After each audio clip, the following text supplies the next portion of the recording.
Apa nih? Astagfirullah. Astagfirullahaladzim. Dah gue tidak kejadian gedor. Astagfirullahaladzim. Kamu ini berdosa banget.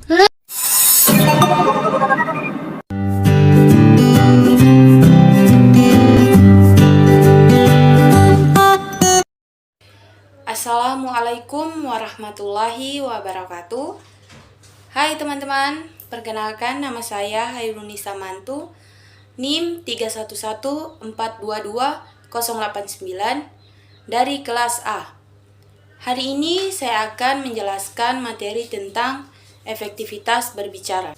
Keterampilan adalah kemampuan peserta didik dalam melakukan berbagai aktivitas dalam usahanya untuk menyelesaikan tugasnya. Keterampilan tersebut perlu dilatih kepada peserta didik sejak dini, supaya di masa yang akan datang, peserta didik akan tumbuh menjadi generasi yang terampil dan cekatan dalam melakukan segala aktivitas dan mampu menghadapi permasalahan dalam hidup mereka.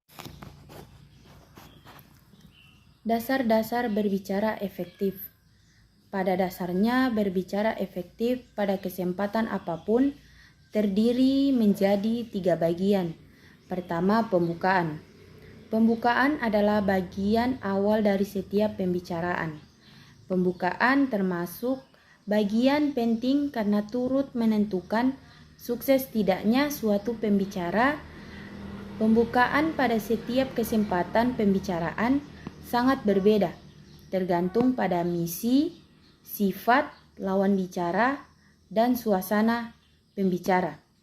1. Misi pembicaraan. Pembukaan dipengaruhi oleh misi pembicaraan.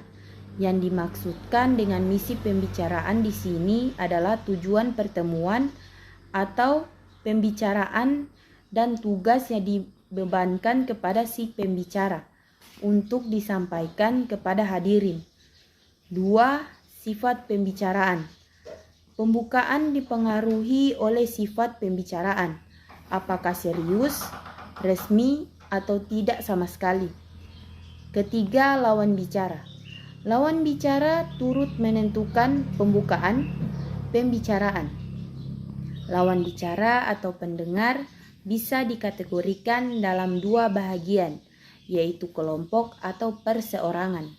Pembicaraan dengan perseorangan atau seseorang, pembukaannya biasanya lebih diwarnai dengan gaya yang sifatnya kekeluargaan, apalagi kalau keduanya sudah akrab.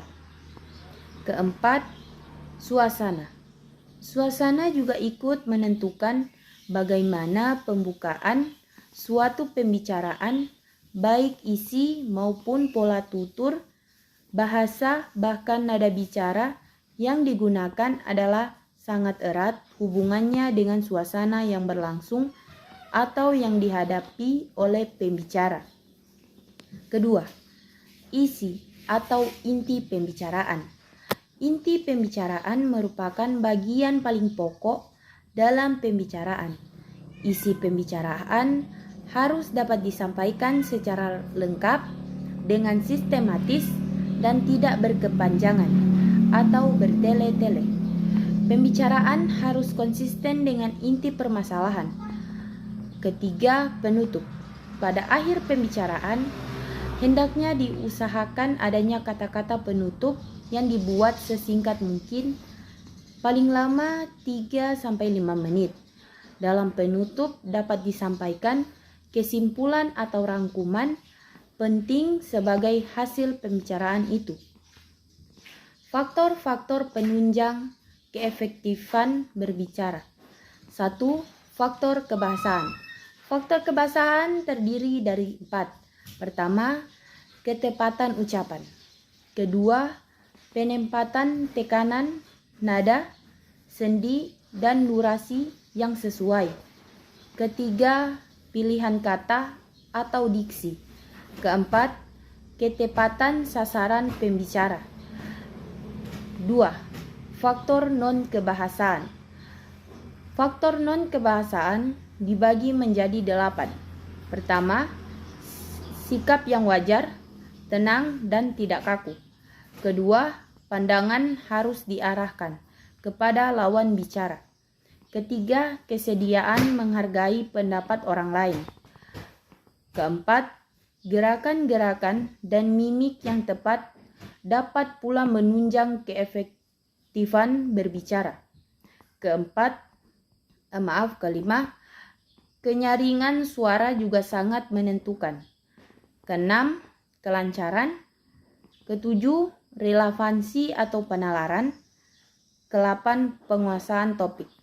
Baiklah, itu tadi penjelasan mengenai keefektifan pembicara. Sekian, wassalamualaikum warahmatullahi wabarakatuh.